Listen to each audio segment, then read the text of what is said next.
Hola a todos, espero que estén muy bien. En este video vamos a hablar sobre ChatGPT Plus. Quiero rápidamente, sin darle muchas vueltas, decir cuáles son las diferencias entre tener una cuenta Plus paga y una cuenta gratuita. Así que vamos a empezar sin darle muchas vueltas. En este caso estamos viendo de fondo cómo es la interfaz de una cuenta paga, ¿cierto? Pagando los $20. En este caso vemos que la interfaz no cambia casi nada, prácticamente de primeras lo único que podemos ver distinto es que el fondo con las letras cambia a ChatGPT Plus y no es más. Sin embargo, el primer cambio lo vamos a notar cuando presionemos en el modelo. En el default no podemos hacer ningún cambio en esta interfaz, pero en este caso con la cuenta Plus sí podemos seleccionar el tipo de modelo que queramos usar.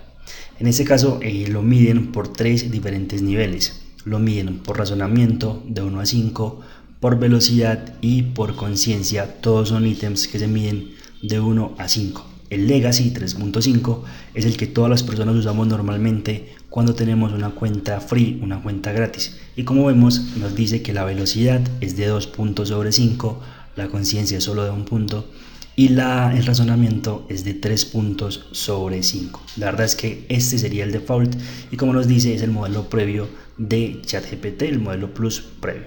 Ahora, algo muy importante que tiene esta cuenta Plus es que tiene el chat default pero avanzado y lo marca la diferencia por la velocidad. En este caso estamos viendo que el 3.5 tiene 5 puntos sobre 5 en velocidad y la verdad este es digamos el modelo que yo más uso actualmente. Yo llevo 2 meses con la cuenta gratuita y lo que más me ha gustado o lo que me parece que más marca la diferencia es este 3.5 y su velocidad, porque la verdad es que en cualquier momento puedo consultar algo y no tengo que esperar a que lo vaya generando, sino que prácticamente lo genera sin que yo pueda alcanzar a leer lo que está generando. Es muy bueno y por eso es el que yo más uso.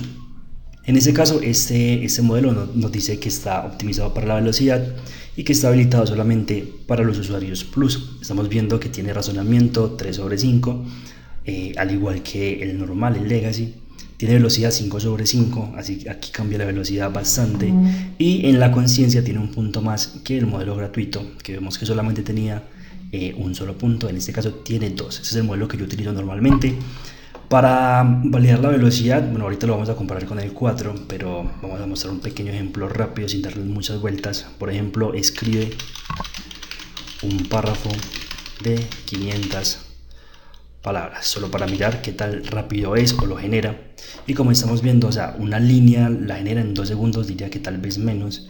Menos de 2 segundos tenemos cada una de las líneas y en solo un momento la respuesta que nosotros hagamos la vamos a tener disponible para leerla, diferente a los demás modelos.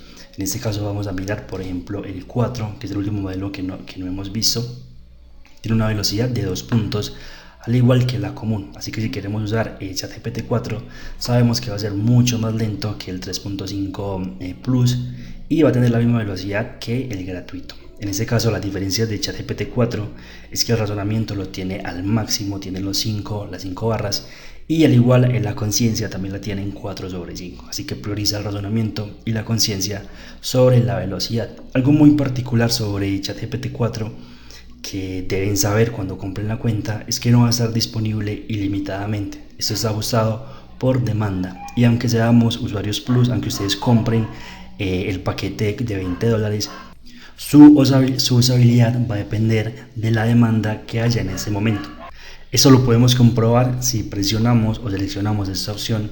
Nos va a salir un pequeño mensaje en la parte de abajo. Actualmente tengo disponible 25 mensajes que se renuevan cada 3 horas, pero esto lo van a ajustar o lo están ajustando constantemente dependiendo de la demanda. Por ejemplo, antes tenías derecho a 100 mensajes cada 4 horas, pero esto se ajustó y actualmente está en 25. ¿Eso qué quiere decir? Que cuando nosotros cumplimos los 25 respuestas por parte de ChatGPT 4 debemos esperar 3 horas para volverlo a utilizar. Pues actualmente yo uso por defecto el 3.5 y lo que hago es que cuando una respuesta no me convence o me parece muy básica, utilizo uno de los cupones o de los 25 mensajes disponibles que tiene GPT-4 para volver a hacer esa pregunta y comparar, ¿cierto? Entonces por defecto usamos este que no tiene ningún tipo de límite y y es bastante rápido. Y eso, para ciertas preguntas específicas podemos usar uno de esos mensajes de ChatGPT 4. Yo esperaría que en los próximos días, en las próximas semanas, esto se estabilice y el ChatGPT 4 también esté totalmente ilimitado para hacer la cantidad de preguntas que nosotros queramos. Así que haciendo un pequeño resumen de este video, al final creo que lo hice un poco más largo de lo que tenía planeado inicialmente, pero haciendo un pequeño resumen ya para terminar, las diferencias son que al tener ChatGPT Plus tenemos acceso a 3 diferentes modelos disponibles, que tenemos el modo veloz y el modo de razonamiento de GPT-4 disponibles y que podemos usar cada uno dependiendo de sus características para lo que necesitemos. Como hemos visto, imagino, en algunas publicaciones, no es lo mismo un trabajo o una tarea que requiera más razonamiento o más conciencia a una tarea simple que simplemente queramos velocidad en la generación. Entonces eso nos daría esa facilidad de que es muy versátil para diferentes tipos de trabajos o de tareas. Eso sería todo por este video. Más adelante voy a estar subiendo más videos sobre tecnología y sobre otros tipos de modelos que han ido saliendo, y lo vamos a ir actualizando constantemente sobre las novedades y nuevas características que se añadan. Así que nada, hasta un próximo video.